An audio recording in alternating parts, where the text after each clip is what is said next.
السلام علیکم ناظرین۔ حضرت عمر فاروق رضی اللہ تعالیٰ عنہ کی عدالت میں ایک مقدمہ پیش ہوا۔ دو خوبصورت نوجوان ایک نوجوان کو پکڑ کر حاضر ہوئے اور فریاد کی، اے امیر المومنین، اس نوجوان نے ہمارے باپ کو قتل کیا ہے، اس ظالم قاتل سے ہمارا حق دلوائیے۔ آپ رضی اللہ تعالیٰ عنہ نے دعویٰ سننے کے بعد ملزم کی طرف دیکھا اور دریافت فرمایا کہ تو اپنی صفائی میں کیا کہتا ہے؟ ملزم نے عرض کی، ہاں امیر المومنین، یہ جرم واقعی مجھ سے صادر ہوا ہے۔ میں نے زور سے ایک پتھر اسے مارا تھا جس سے وہ ہلاک ہو گیا تھا۔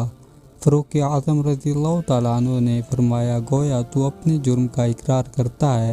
ملزم نے کہا، ہاں امیر المومنین، یہ جرم واقعی مجھ سے صادر ہوا ہے۔ آپ رضی اللہ تعالیٰ عنہ نے فرمایا، پھر تم پر قصاص لازم ہو گیا اور اس کے عوض تمہیں قتل کیا جائے گا۔ ملزم نے جواب دیا، آقا، مجھے آپ رضی اللہ تعالیٰ عنہ کے حکم اور شریعت کے فتوے سے انکار نہیں، البتہ میں ایک گزارش کرنا چاہتا ہوں۔ آپ نے فرمایا، بیان کرو، کیا کہنا چاہتے ہو؟ اس نے عرض کیا کہ 3 دن کی مہلت چاہتا ہوں، 3 دن بعد حاضر خدمت ہو جاؤں گا۔ حضرت عمر رضی اللہ تعالیٰ عنہ نے کچھ دیر سر جھکا کر سوچا، غور کے بعد سر اٹھایا اور فرمایا کہ کون تمہارا ضامن ہوگا کہ تم واقعی وعدے کو پورا کرنے کے لیے واپس لوٹو گے؟ تیسرے دن عدالت میں کس طرح حاضر ہو کر خون کا بدلہ خون سے دو گے؟ حضرت عمر رضی اللہ تعالیٰ عنہ کے اس ارشاد پر اس نوجوان نے پرامید نظروں سے حاضرین مجلس کا جائزہ کرنے کے بعد حضرت ابو ذر رضی اللہ تعالیٰ عنہ کے پرنور چہرے پر نگاہیں گاڑتے ہوئے اشارہ کر کے کہا کہ یہ میری ضمانت دیں گے۔ حضرت عمر رضی اللہ تعالیٰ عنہ نے ان سے دریافت فرمایا تو انہوں نے کہا، بے شک میں ضمانت دیتا ہوں کہ نوجوان 3 دن بعد تکمیل قصاص کے لیے عدالت میں حاضر ہو جائے گا۔ اس ضمانت کے بعد اس ملزم کو چھوڑ دیا گیا۔ 2 دن گزر گئے اور تیسرا دن آ گیا۔ تمام صحابہ کرام رضی اللہ تعالیٰ عنہم دربار خلافت میں جمع ہوئے۔ دونوں مدعی بھی آ گئے، حضرت ابو ذر رضی اللہ تعالیٰ عنہ بھی آ گئے اور ملزم کا بے قراری سے انتظار ہونے لگا۔ جوں جوں وقت گزرتا جا رہا تھا، صحابہ کرام رضی اللہ تعالیٰ عنہم کا اضطراب بھی بڑھتا جا رہا تھا، کیونکہ ملزم ابھی تک نہیں پہنچا تھا اور وقت قریب آ رہا تھا، اور صحابہ کرام رضی اللہ تعالیٰ عنہم کو حضرت ابو ذر رضی اللہ تعالیٰ عنہ کی نسبت پریشانی ہونے لگی۔ 1-2 مرتبہ مدعیوں نے بھی دریافت کیا، مگر انہوں نے ہر مرتبہ یہی جواب دیا کہ اگر 3 دن گزر گئے اور ملزم نہ آیا تو میں اپنی ضمانت پوری کروں گا، پریشانی کی کوئی بات نہیں۔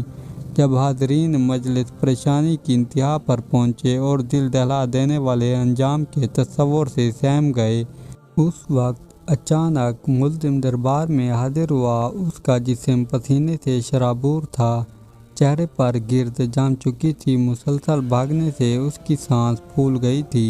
اس نے آتے ہی سلام کیا اور عرض کی کہ اللہ تعالیٰ کا جو حکم ہے بجا لایا جائے۔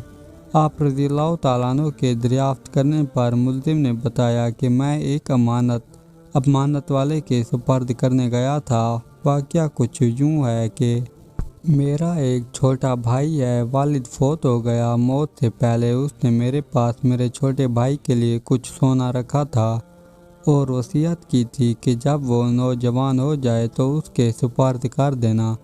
میں وہ سونا ایک جگہ رکھ آیا تھا جس کا مجھے ہی علم تھا، اس لیے میں وہ سونا اس کے سپرد کرنے گیا تھا۔ الحمدللہ میں نے امانت اس کے سپرد کر دی جس کی وہ تھی۔ امیر المومنین رضی اللہ تعالیٰ عنہ نے حضرت ابو ذر رضی اللہ تعالیٰ عنہ سے پوچھا کہ آپ نے اس کی ضمانت کیوں دی تھی؟ کیا یہ شخص آپ سے واقف تھا؟ حضرت ابو ذر رضی اللہ تعالیٰ عنہ نے کہا کہ میرا اس سے کوئی تعلق نہ تھا، صرف یہ بات تھی کہ جب اس نے پرامید نگاہوں سے میری طرف دیکھا تو مجھے خیال آیا کہ اگر بھرے مجمع میں بھی میں اس کی ضمانت نہ دوں تو کل قیامت کے دن اللہ تعالیٰ کے سامنے شرمندہ ہونا پڑے گا کہ اتنے آدمیوں میں سے کوئی بھی اس کا ضامن نہ بن سکا۔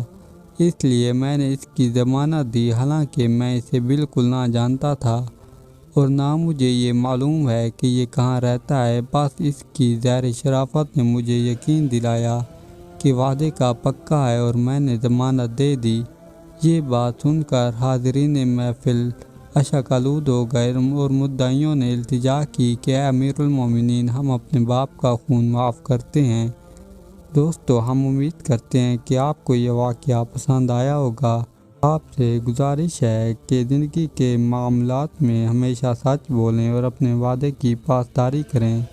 اس کے علاوہ اپنی نمازوں کو وقت پر ادا کرنے کی کوشش کریں تاکہ اس دنیا اور آخرت میں کامیابی حاصل ہو سکے۔ اگر آپ کو یہ ویڈیو پسند آئی ہو تو ہمارے چینل کو سبسکرائب کر کے بیل آئیکن کو آل پہ پریس کریں تاکہ آنے والی ویڈیو کا نوٹیفیکیشن آپ تک آسانی سے پہنچ سکے۔ آپ سے ملتے ہیں انشاءاللہ نیکسٹ ویڈیو میں، تب تک کے لیے اللہ حافظ۔